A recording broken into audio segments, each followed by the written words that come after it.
What's up guys? Isang magandang umaga guys. Sa araw na to guys, mayroon naman tayong gagawin sa ating unit guys. Kapalitan natin ngayon guys itong stabilizer link. Dito guys sa kagoon guys, magkabila. Pangalawa, itong ating brake pad guys. Kasi masyado na siyang manipis. Pangalawa ito, stabilizer link, brake pad, tsaka itong arm. Kasi ang ginamit nito guys sa builder, yung mga pinaglumaan na mga rubber na gulong ng piloder. So papalitan ko ito ng bago na set guys, kabila doon tsaka dito sa may kanan natin. Tanggal na itong ano guys, itong sa may bandang kaliwa. Ang papansin nyo guys, ito guys, yan, kita nyo guys, rubber ito sa mga gulong ng piloder, yung mga ano. Tapos ito rin guys, gulong din ito ng ano, yung mga bushing nila. Tsaka ito guys, yan na guys, mapansin nyo guys, may play na siya, hindi siya ano, fix. So sanhin ito, maglalagotok ito guys pag makadaan ka ng medyo mga rough road. Pag okay lang ito, walang tunog pag asfalto ang ano mo, madaanan mo guys. Tapos ito guys, stabilizer link, ito kapalitan din natin guys kasi may play na. Isa rin ito sa ni guys na maglagotok guys. So babalik tayo mamaya guys.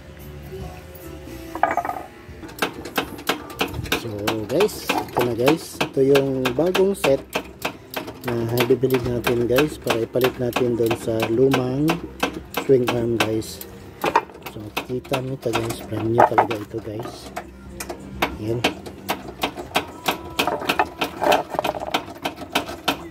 ito yan guys, oh. Yan guys, matigas na matigas siya guys, hindi siya gumagalaw.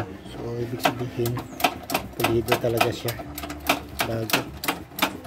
So hindi siya gawang lumang rubber ng piloder, yung gulong ng piloder. Tsaka ito mga bushing guys, yan, palitan din natin to guys, brand new din ito. Yan, ito yung ano niya guys, brand Sanoco ng stabilizer bar bushing, brand new din ito guys. Babalik tayo mamaya guys ulit. So guys, ito yung bago rin nating stabilizer link guys, dalawang set din ito, left and right. Saka ito yung luma. So mapansin dito guys, matigas din talaga ito guys, oh. Yan, fix talaga siya guys, di tulad nito guys, itong luma. Ito siya, may plane. Napukati natin guys yung luma tsaka yung bago guys. Ayan, sakto guys, ito tama na guys. Tsaka ito yung lumang bushing guys, sira na rin. So kailangan natin palitan para mawala yung mga lagotok sa ilalim ng chassis natin guys. Balik ulit tayo guys. Ayan guys, nagpalit tayo ng ating bushing guys para sa luma at papalitan natin ng bago guys. So balik na naman tayo mamaya guys. guys, kabit tayo sa left side ng swing arm natin guys. Kanyo na swing arm. Balik tayo mamaya sa kabila guys.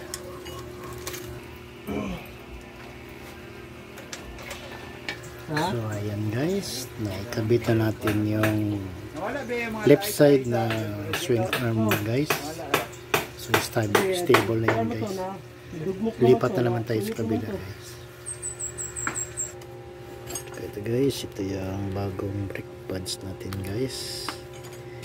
Bagong piraso ito guys. Left and right. Bali ang bang dito guys. Ito guys, Novo Pro gawang Japan guys. Good quality.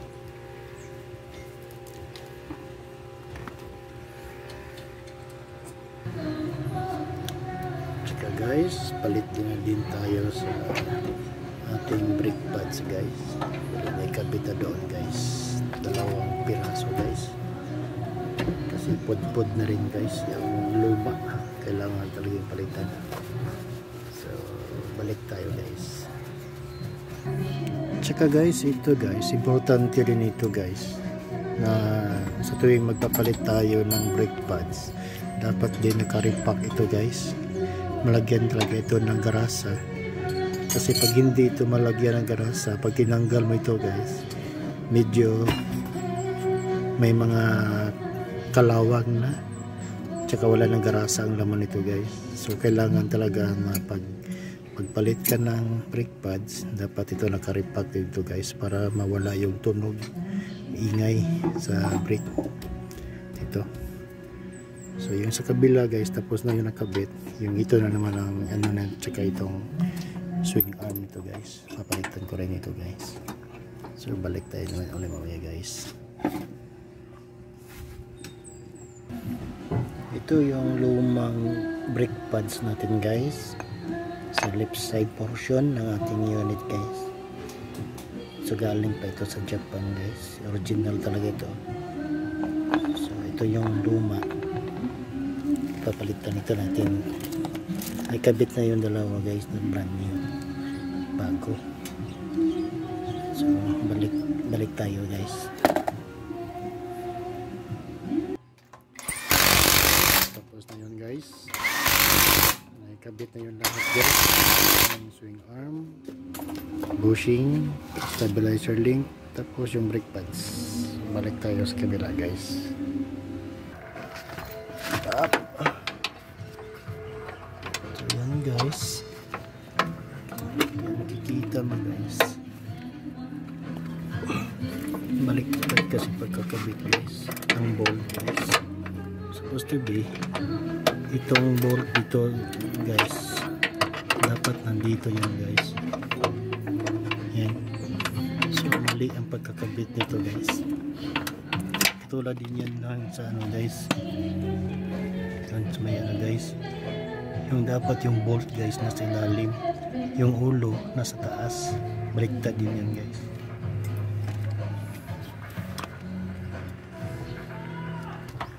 Kaya guys, pag ganun ang posisyon ng pagkakabit ng bolt guys, pahirapan tanggalin yung suspension arm, kasi nga kukontra kasi ang special tools doon.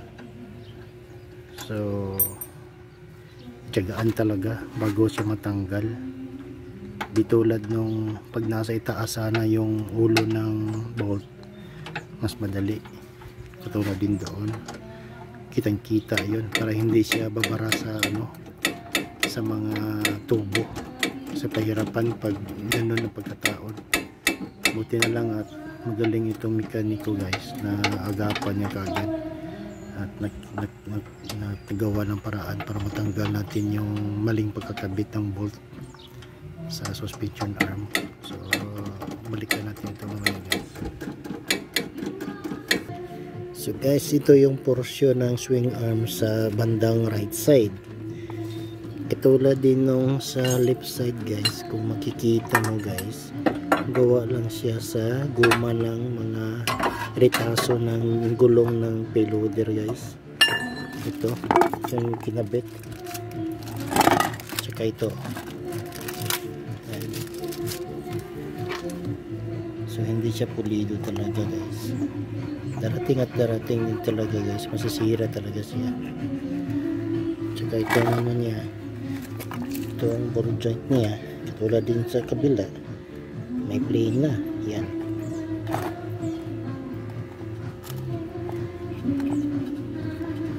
May plane na guys. Isa din ito sa sani ng lagutok guys, kaya kailangan talaga palitan para mawala yung ingay ng lagutok. Ito brand new ang ito nilagay guys.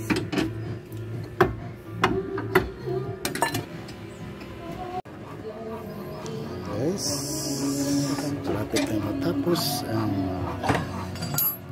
right side guys na portion.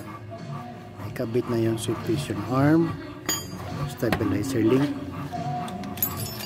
Tapos mamaya guys papalitan naman yung brake pad, tsaka repacking doon sa caliper ng brake pad natin guys.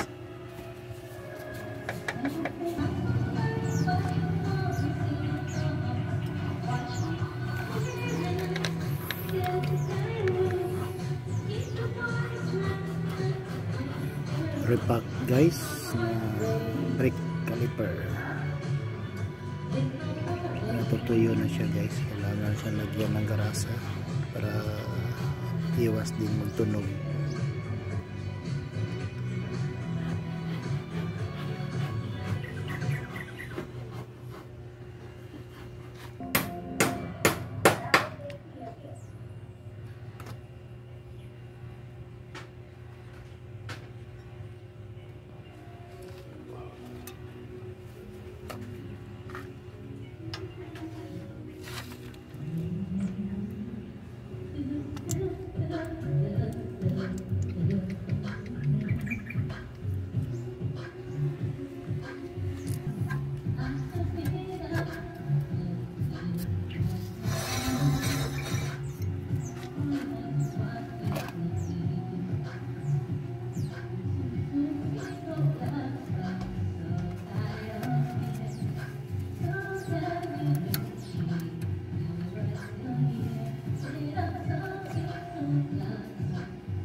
So ayan guys, naikabit na guys.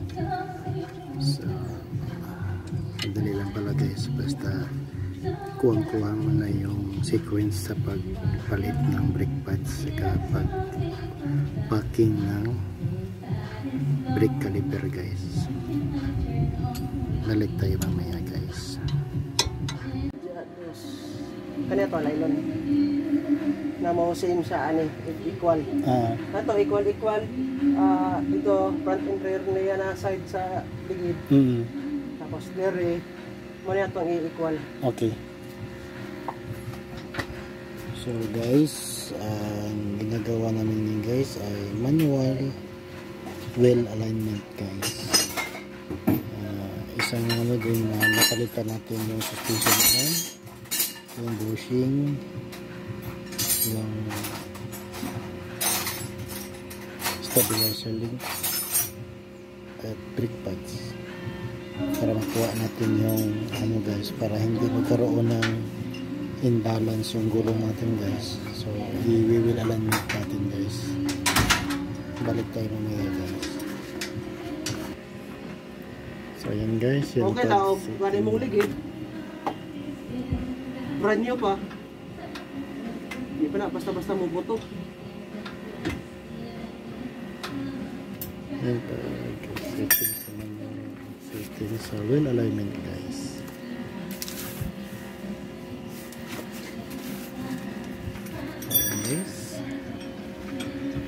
Manual siya pero 0-0 na guys yung setting ng wheel alignment natin guys. So balik tayo guys para doon sa kabila na naman. And guys, dito na naman sa may right side, manual pa rin guys na wheel alignment natin guys.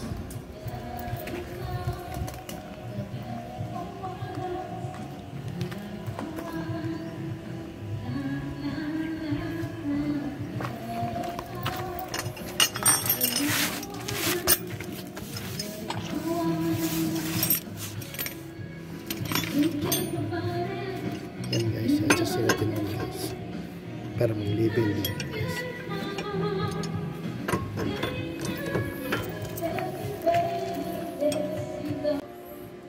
So add on muna kami ngayon guys, partial ng radiator coolant para doon sa ating cooling system. Tsaka guys, pansin ko rin guys, namin guys, itong reservoir guys, kung makikita nyo sa camera, puno ng kalawang guys. So ibig sabihin marumi yung ano, yung tubig na nailagay doon sa cooling system bago ako gumamit ng coolant.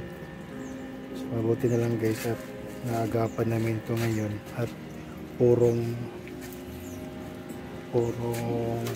coolant na ilalagay namin para maiwasan yung pagkakalawang dito. Kaya na-obserbahan nyo yung thermocap na may kalawang. So yan lang muna guys, balik tayo guys. Guys, ito yung lagyan ng thermocap. Papalitan natin yung luma guys na may kalawang bago na ikabit natin dito guys, para hindi na magbawas ng coolant yung reservoir natin tsaka doon sa radiator. Balik tayo mamaya guys. So guys, ito na guys, itong bagong bili natin na thermocap. Obserbahan natin guys, kasi yung una nito guys na palitan ko ito nung yung sira last April 27 sa taong ito. Ito ngayon bago na naman. So 5 buwan lang guys ang service nung unang palit natin ng thermocap. At yun nga, yung kanina sa video, may kalawang na. So, yan, obserbahan natin yun guys kung ilang buwan na naman yan ay tatagal. Balik tayo guys. So, guys, start up tayo sa makina guys. Hintay natin na mag-hit yung temperature ng ating thermostat. Saka mag-turn on yung auxiliary fan. At makikita natin ito guys na mababawas ito guys para doon sa circulation papunta doon sa ating cooling system ng makina. So balik tayo mamaya guys. So guys, naka-under pa rin yung makina natin guys dahil hinihintay natin guys na mag-reach yung temperature gauge dito sa ating grady guys.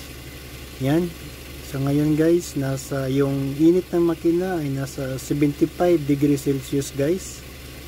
Yung sa taas naman, yun ang voltahe ng battery. Itong 4.5 volts sa battery yan guys. Itong sa baba, itong 79 degrees Celsius.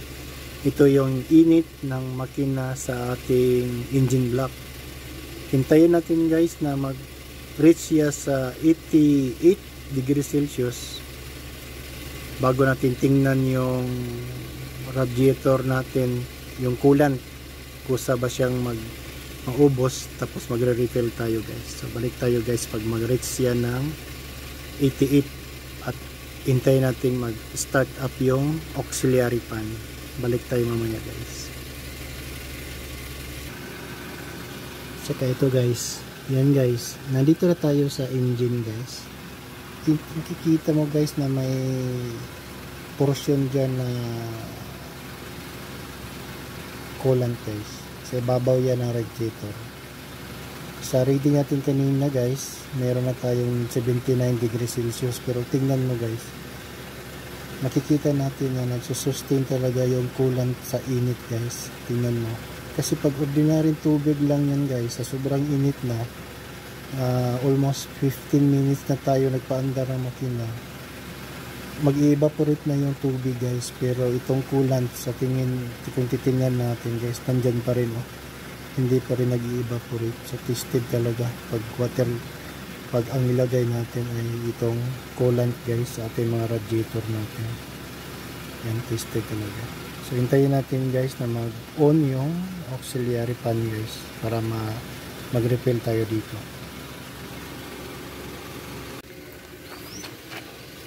Tsaka guys, may technique pala ang mekaniko guys, paano linisin ang loob ng reservoir guys. Simple lang guys, ito lang yung mga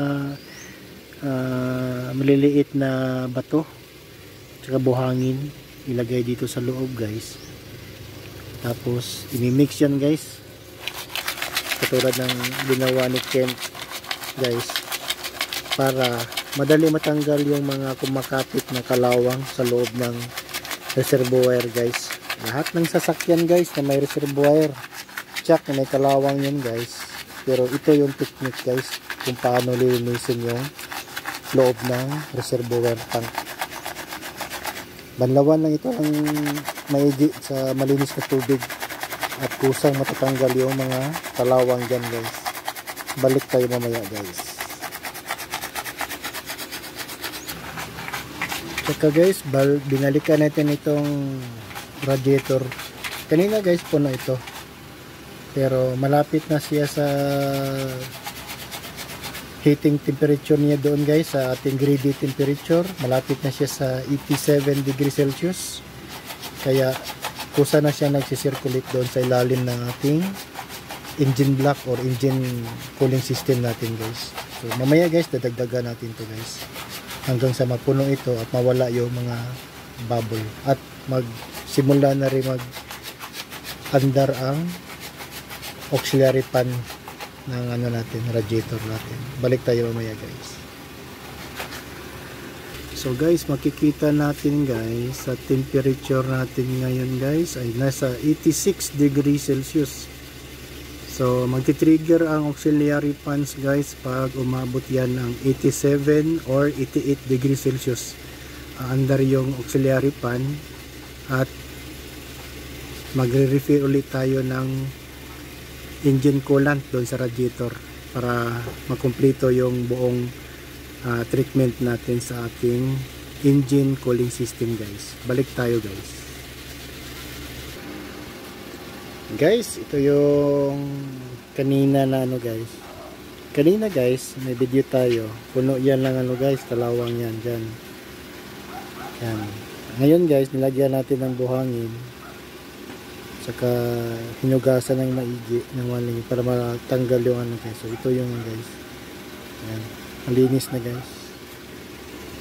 So hintayin na lang natin yung guys, itong radiator natin na mag-on yung auxiliary fan. Balik tayo mamaya guys. Sensor kanan. So guys, bigla namang umangat yung level ng ating engine radiator coolant guys.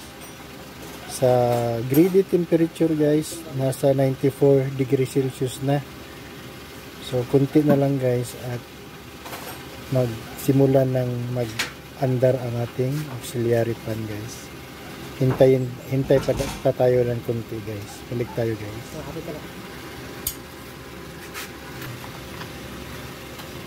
Ayan guys, sa grade temperature guys, check natin is 96 degrees Celsius guys. At yan, nagsimula ng lumalabas yung mainit na bubbles galing sa engine system niya o engine coolant. Tsaka malapit na rin mag-start yung auxiliary fan natin guys. Kunting hintay na lang guys at kusang hintay natin mag-under guys. Ano po na customer ko? Ayan guys, medyo kikita natin guys, taas baba na yung ating radiator coolant guys. So ibig sabihin niya guys, nahihit na ng thermostat yung heating temperature niya. At konti na lang guys, aandar na yung ating auxiliary fan. Yun na lang hintayin natin guys, para magkakaroon na tayo ng dagdag dito sa ating radiator coolant guys. Tapos explain mo sila. Ayan guys, nag-start na yung ating auxiliary fan. So ibig sabihin guys, good ang ating thermostat, gumagana guys. So ngayon lalagyan na natin ito ng panibagong coolant guys.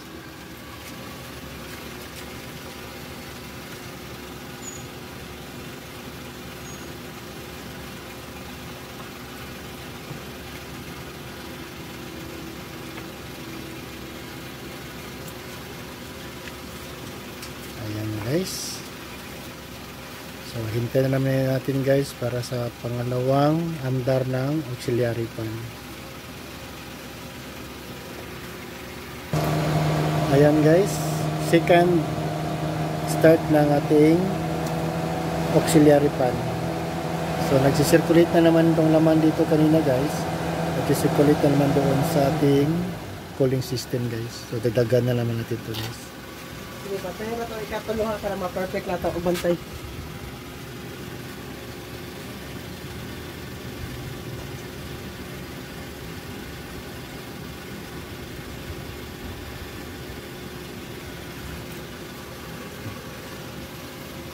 Guys, hintayin natin yung pangatlong andar ng auxiliary fan guys. Tapos na tayo guys.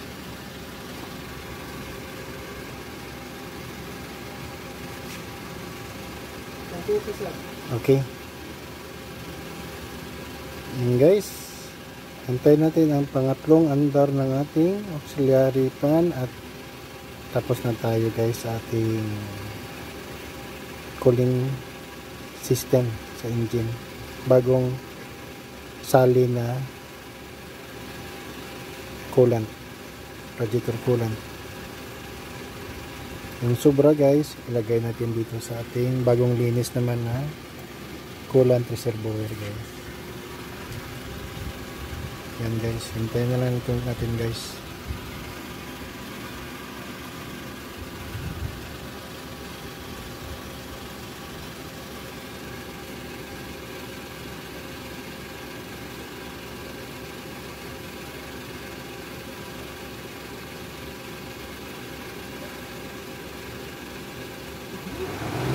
Yan guys, pangatlong andar ng auxiliary fan.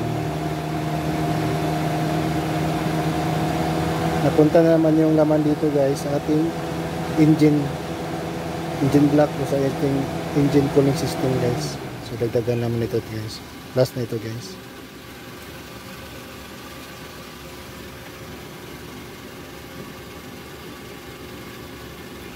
Ilisag bag of car, thermo radiator cap.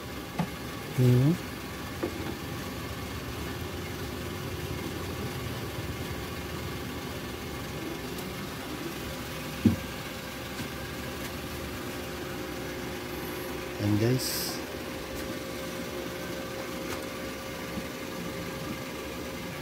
So ayan guys, tapos na tayo sa ating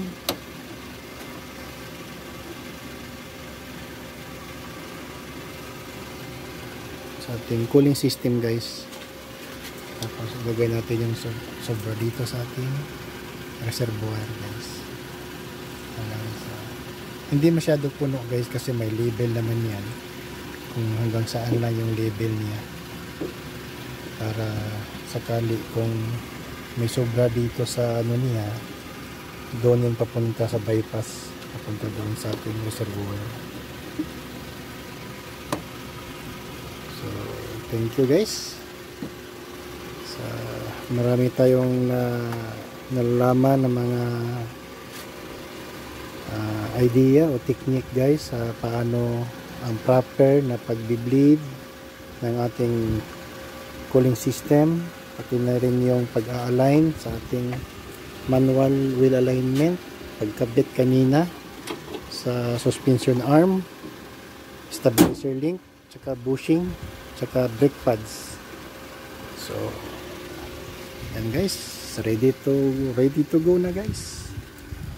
So sa mga bagong ano ko dyan, hindi pa nakapag-subscribe, huwag yung kalimutan ang i-like at i-share at pindutin yung notification bell para sa ating mga susunod na mga vlog patungkol sa ating DE unit na DE64W 4x2 automatic.